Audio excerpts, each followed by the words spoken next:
भगवान शंकर ने धरती के केंद्र कैलाश को अपना निवास स्थान बनाया। सनातन धर्म में 3 प्रमुख देव माने गए हैं, वे हैं ब्रह्मा, विष्णु व महेश यानी शिव। ऐसे में इन देवों को लेकर कई तरह के रहस्य बने हुए हैं। ब्रह्मा की उत्पत्ति जहां भगवान विष्णु की नाभि से मानी जाती है, वहीं शिव की उत्पत्ति को लेकर अलग अलग धारणाएं हैं। ऐसे में आज हम आपको भगवान शिव से जुड़ी कुछ खास गुप्त बातें बताने जा रहे हैं, जिनके बारे में कहीं न कहीं वर्णन मिलता है। जाता है कि आज से हजारों लाखों वर्ष पूर्व वराह काल की शुरुआत में जब देवी देवताओं ने धरती पर कदम रखे थे, तब उस काल में धरती हिमयुग की चपेट में थी। इस दौरान भगवान शंकर ने धरती के केंद्र कैलाश को अपना निवास स्थान बनाया।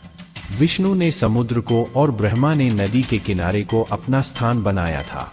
पुराण कहते हैं कि जहां पर शिव विराजमान है, उस पर्वत के ठीक नीचे पाताल लोक है, जो भगवान विष्णु का स्थान है। शिव के आसन के ऊपर वायुमंडल के पार क्रमश स्वर्ग लोक और फिर ब्रह्मा जी का स्थान है, जबकि धरती पर कुछ भी नहीं था। इन तीनों से सब कुछ हो गया। वैज्ञानिकों के अनुसार भी तिब्बत धरती की सबसे प्राचीन भूमि है और पुरातन काल में इसके चारों ओर समुद्र हुआ करता था। फिर जब समुद्र हटा तो अन्य धरती का प्रकटन हुआ और इस तरह धीरे धीरे जीवन भी फैलता गया। सर्वप्रथम शिव ने ही धरती पर जीवन के प्रचार प्रसार का प्रयास किया, इसलिए उन्हें आदि देव भी कहा जाता है। आदि का अर्थ है प्रारंभ। शिव को आदिनाथ भी कहा जाता है। आदिनाथ होने के कारण उनका एक नाम आदिश भी है। इस आदिश शब्द से ही आदेश शब्द बना है। नाथ साधु जब एक दूसरे से मिलते हैं तो कहते हैं आदेश। शिव के अलावा ब्रह्मा और विष्णु ने संपूर्ण धरती पर जीवन की उत्पत्ति और पालन का कार्य किया। सभी ने मिलकर धरती को रहने लायक बनाया और यहाँ देवता, दैत्य, दानव, गंधर्व, यक्ष और मनुष्य की आबादी को बढ़ाया। कलयुग और भगवान। ऐसी मान्यता है कि महाभारत काल तक देवता धरती पर रहते थे। महाभारत के बाद सभी अपने अपने धाम चले गए। कलयुग के प्रारंभ होने के बाद देवता बस विग्रह रूप में ही रह गए, उनके विग्रहों की पूजा की जाती है। पहले रुद्र हैं शिव। वैदिक काल के रुद्र और उनके अन्य स्वरूप तथा जीवन दर्शन को पुराणों में विस्तार मिला। वेद जिन्हें रुद्र कहते हैं, पुराण उन्हें शंकर और महेश कहते हैं। वराह काल के पूर्व के कालों में भी शिव थे। उन कालों की शिव की गाथा अलग है। देव दानवों सहित सबके प्रिय महादेव। देवताओं की दैत्यों से प्रतिस्पर्धा चलती रहती थी। ऐसे में जब भी देवताओं पर घोर संकट आता था तो वे सभी देवाधिदेव महादेव के पास जाते थे। दैत्यों, राक्षसों सहित देवताओं ने भी शिव को कई बार चुनौती दी, लेकिन वे सभी परास्त होकर शिव के समक्ष झुक गए। इसीलिए शिव हैं देवों के देव महादेव। वे दैत्यों, दानवों और भूतों के भी प्रिय भगवान हैं। विशालकाय मानव। नेशनल जियोग्राफी की टीम ने सन 2007 में भारत और अन्य जगह पर 20 से 22 फीट मानव के कंकाल ढूंढ निकाले हैं। भारत में मिले कंकाल को कुछ लोग भीमपुत्र घटोत्कच और कुछ लोग बकासुर का कंकाल मानते हैं। सनातन धर्म के अनुसार सतयुग में इस तरह के विशालकाय मानव हुआ करते थे। बाद में त्रेतायुग में इनकी प्रजाति नष्ट हो गई। पुराणों के अनुसार भारत में भी दैत्य, दानव, राक्षस और असुरों की जाति का अस्तित्व था, जो इतनी ही विशालकाय हुआ करती थी। भारत में मिले इस कंकाल के साथ एक शिलालेख भी मिला है। यह उस काल की ब्राह्मी लिपि का शिलालेख है। इसमें लिखा है कि ब्रह्मा ने मनुष्यों में शांति स्थापित करने के लिए विशेष आकार के मनुष्यों की रचना की थी। विशेष आकार के मनुष्यों की रचना एक ही बार हुई थी। ये लोग काफी शक्तिशाली होते थे और पेड़ तक को अपनी भुजाओं से उखाड़ सकते थे। लेकिन इन लोगों ने अपनी शक्ति का दुरुपयोग करना शुरू कर दिया और आपस में लड़ने के बाद देवताओं को ही चुनौती देने लगे।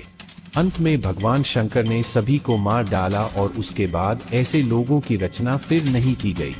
पिनाक। भगवान शिव का धनुष। शिव ने जिस धनुष को बनाया था उसकी टंकार से ही बादल फट जाते थे और पर्वत हिलने लगते थे। ऐसा लगता था मानो भूकंप आ गया हो। यह धनुष बहुत ही शक्तिशाली था। इसी के एक तीर से त्रिपुरासुर की तीनों नगरियों को ध्वस्त कर दिया गया था। इस धनुष का नाम पिनाक था। देवी और देवताओं के काल की समाप्ति के बाद इस धनुष को देवरात को सौंप दिया गया था। उल्लेखनीय है कि राजा दक्ष के यज्ञ में यज्ञ का भाग शिव को नहीं देने के कारण, सती द्वारा यज्ञ में स्वाहा हो जाने के कारण भगवान शंकर बहुत क्रोधित हो गए थे और उन्होंने सभी देवताओं को अपने पिनाक धनुष से नष्ट करने की ठानी।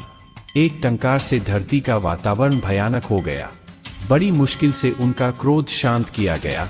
तब उन्होंने यह धनुष देवताओं को दे दिया। इसे देवताओं ने राजा जनक के पूर्वज देवरात को दे दिया। वे राजा जनक के पूर्वजों में निमि के ज्येष्ठ पुत्र देवरात थे।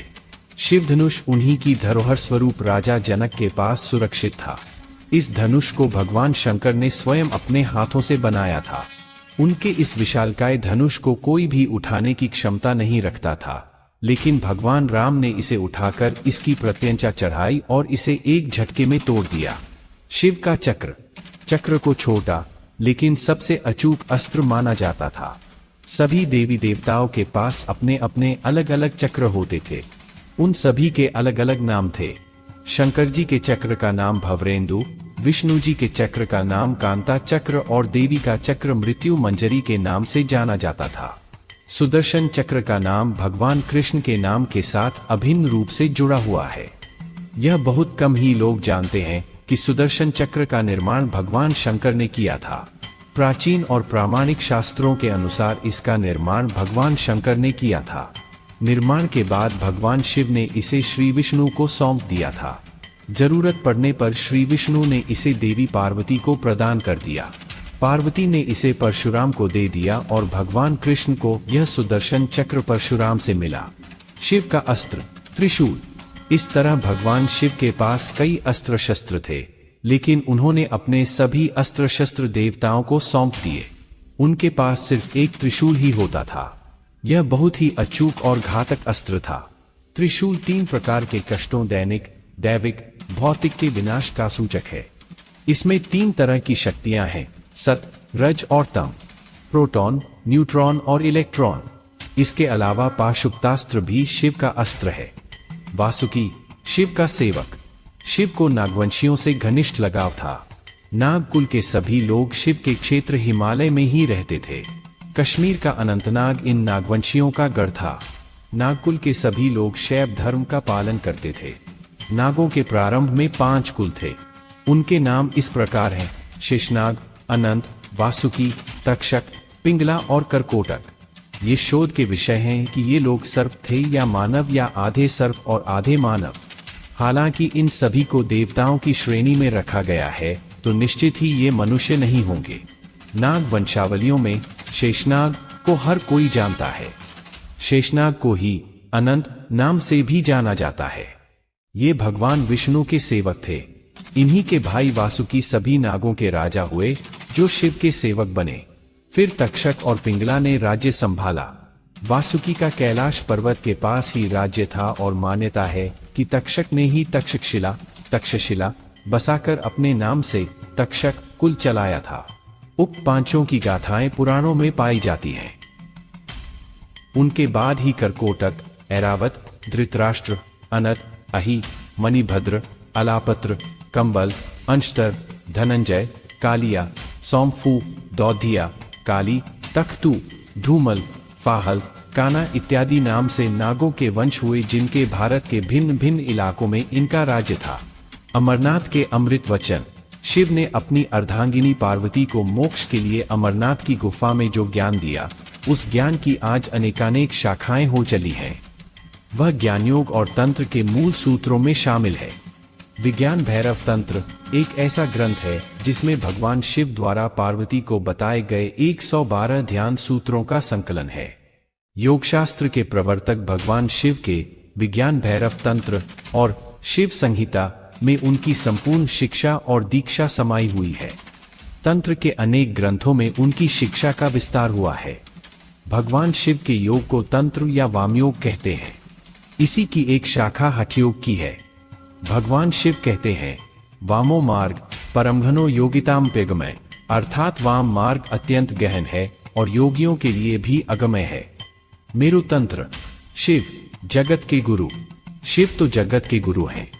मान्यता अनुसार सबसे पहले उन्होंने अपना ज्ञान सप्त ऋषियों को दिया था। सप्त ऋषियों ने शिव से ज्ञान लेकर अलग अलग दिशाओं में फैलाया और दुनिया के कोने कोने में शैव धर्म, योग और ज्ञान का प्रचार प्रसार किया। इन सातों ऋषियों ने ऐसा कोई व्यक्ति नहीं छोड़ा जिसको शिव कर्म, परंपरा आदि का ज्ञान नहीं सिखाया गया हो। आज सभी धर्मों में इसकी झलक देखने को मिल जाएगी। परशुराम और रावण भी शिव के शिष्य थे। शिव ने ही गुरु और शिष्य परंपरा की शुरुआत की थी, जिसके चलते आज भी नाथ, शैव, शाक्त आदि सभी संतों में उसी परंपरा का निर्वाह होता आ रहा है। आदि गुरु शंकराचार्य और गुरु गोरखनाथ ने इसी परंपरा और आगे बढ़ाया। शिव के मूल शिष्य सप्तऋषि भगवान शिव ही पहले योगी हैं और मानव स्वभाव की सबसे गहरी समझ उन्हीं को है। उन्होंने अपने ज्ञान के विस्तार के लिए 7 ऋषियों को चुना और उनको योग के अलग अलग पहलुओं का ज्ञान दिया, जो योग के 7 बुनियादी पहलू बन गए। वक्त के साथ इन 7 रूपों से सैकड़ों शाखाएं निकल आईं। बाद में योग में आई जटिलता को देखकर पतंजलि ने 300 ईसा पूर्व मात्र 200 सूत्रों में पूरे योग शास्त्र को समेट दिया। योग का 8वां अंग मोक्ष है। 7 अंग तो उस मोक्ष तक पहुंचने के लिए है। शिव के गण भगवान शिव की सुरक्षा और उनके आदेश को मानने के लिए उनके गण सदैव तत्पर रहते हैं। उनके गणों में भैरव को सबसे प्रमुख माना जाता है।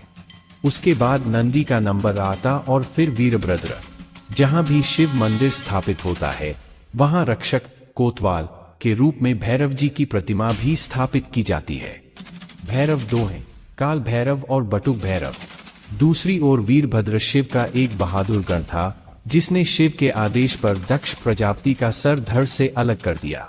देव संहिता और स्कंद पुराण के अनुसार शिव ने अपनी जटा से वीरभद्र नामक गण उत्पन्न किया।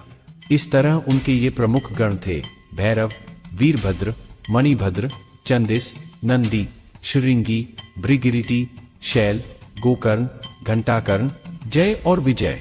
इसके अलावा पिशाच, दैत्य और नाग नागिन पशुओं को भी शिव का गण माना जाता है। ये सभी गण धरती और ब्रह्मांड में विचरण करते रहते हैं और प्रत्येक मनुष्य, आत्मा आदि की खैरखबर रखते हैं। शिव के द्वारपाल कैलाश पर्वत के क्षेत्र में उस काल में कोई भी देवी या देवता, दैत्य या दानव शिव के द्वारपाल की आज्ञा के बगैर अंदर नहीं जा सकता था। ये द्वारपाल संपूर्ण दिशाओं में तैनात थे।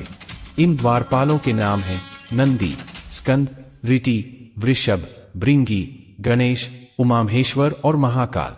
उल्लेखनीय है कि शिव के गण और द्वारपाल नंदी ने ही कामशास्त्र की रचना की थी। कामशास्त्र के आधार पर ही कामसूत्र लिखा गया था।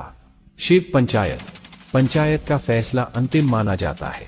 देवताओं और दैत्यों के झगड़े आदि के बीच जब कोई महत्वपूर्ण निर्णय लेना होता था तो शिव की पंचायत का फैसला अंतिम होता था। शिव की पंचायत में 5 देवता शामिल थे। ये 5 देवता थे: 1 सूर्य, 2 गणपति, 3 देवी, 4 रुद्र और 5 विष्णु। ये शिव पंचायत कहलाते हैं। शिव पार्षद जिस तरह जय और विजय विष्णु के पार्षद हैं, उसी तरह बाण, रावण, चंड, नंदी, भृंगी आदि शिव के पार्षद हैं। वहीं नंदी और भृंगी गण भी है, द्वारपाल भी है और पार्षद भी। शिव चिन्ह वनवासी से लेकर सभी साधारण व्यक्ति जिस चिन्ह की पूजा कर सकें, उस पत्थर के ढेले, बटिया को शिव का चिन्ह माना जाता है। इसके अलावा रुद्राक्ष और त्रिशूल को भी शिव का चिन्ह माना गया है। कुछ लोग डमरू और अर्धचंद्र को भी शिव का चिन्ह मानते हैं। हालांकि ज्यादातर लोग शिवलिंग अर्थात शिव की ज्योति का पूजन करते हैं। शिव की जटाएं हैं। उन जटाओं में एक चंद्र चिन्ह होता है।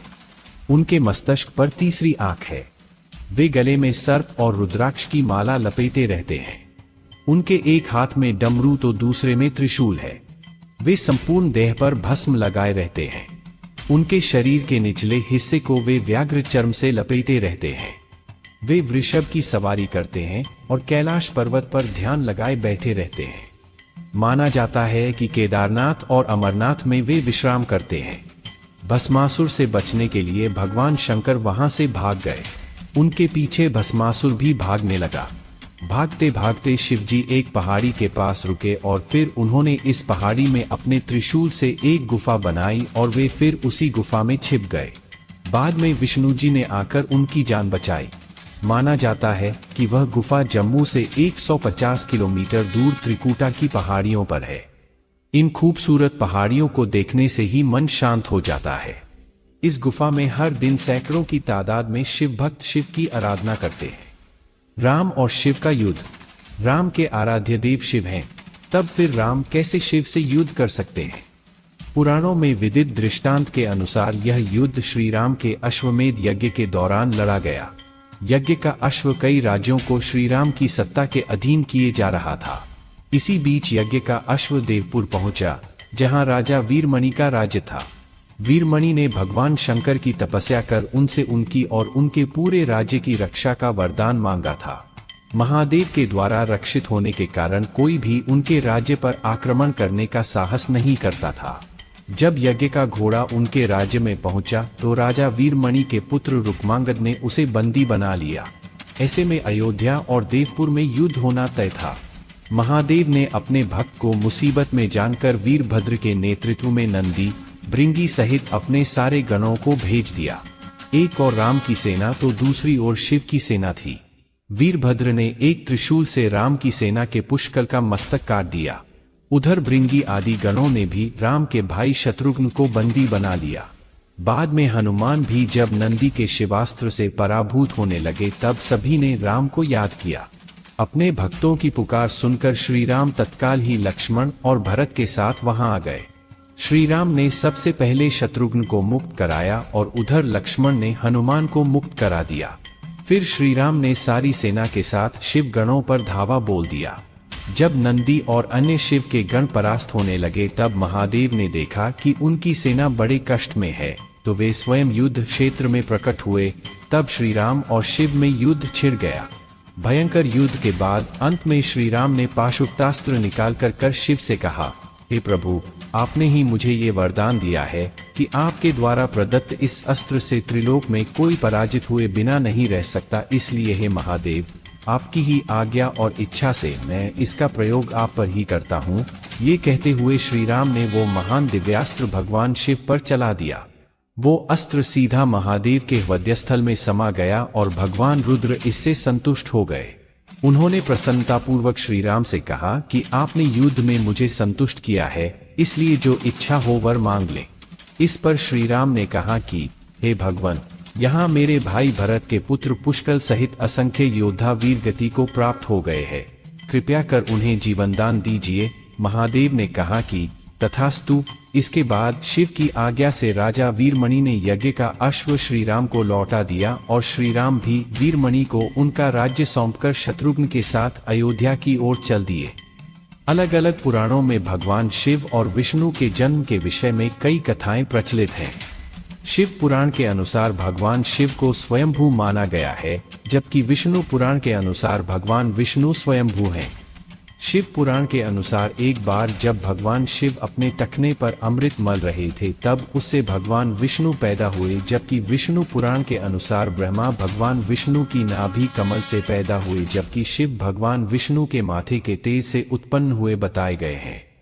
विष्णु पुराण के अनुसार माथे के तेज से उत्पन्न होने के कारण ही शिव हमेशा योग मुद्रा में रहते हैं। शिव के जन्म की कहानी हर कोई जानना चाहता है। श्रीमद् भागवत के अनुसार एक बार जब भगवान विष्णु और ब्रह्मा अहंकार से अभिभूत हो स्वयं को श्रेष्ठ बताते हुए लड़ रहे थे, तब एक जलते हुए खंभे से, जिसका कोई भी ओरछोर ब्रह्मा या विष्णु नहीं समझ पाए, भगवान शिव प्रकट हुए। विष्णु पुराण में शिव के बाल रूप का वर्णन मिलता है। इसके अनुसार ब्रह्मा को एक बच्चे की जरूरत थी। उन्होंने इसके लिए तपस्या की। तब अचानक उनकी गोद में रोते हुए बालक शिव प्रकट हुए। ब्रह्मा ने बच्चे से रोने का कारण पूछा तो उसने बड़ी मासूमियत से जवाब दिया कि उसका नाम ब्रह्मा नहीं है, इसलिए वह रो रहा है। तब ब्रह्मा ने शिव का नाम रुद्र रखा, जिसका अर्थ होता है रोने वाला। शिव तब भी चुप नहीं हुए, इसलिए ब्रह्मा ने उन्हें दूसरा नाम दिया, पर शिव को नाम पसंद नहीं आया और वे फिर भी चुप नहीं हुए। इस तरह शिव को चुप कराने के लिए ब्रह्मा ने 8 नाम दिए और शिव 8 नामों रुद्र, शर्व, भाव, उग्र, भीम, पशुपति, ईशान और महादेव से जाने गए। शिव पुराण के अनुसार ये नाम पृथ्वी पर लिखे गए थे। यह थे भगवान शिव से जुड़ी कुछ रहस्यमय बातें। इसी तरह की वीडियो देखने के लिए हमारे चैनल के साथ जुड़े रहे। आपको यह वीडियो अच्छा लगा हो तो लाइक और सब्सक्राइब जरूर करें और अपने करीबी और रिश्तेदारों तक वीडियो जरूर शेयर करें। अगर आपको यह वीडियो से कुछ जानकारी अच्छी लगी हो तो नीचे कमेंट बॉक्स में कमेंट जरूर करें और आप क्या सोचते हैं इसके बारे में भी जरूर बताएं। आपका अपना चैनल में जुड़े रहने के लिए बहुत बहुत धन्यवाद।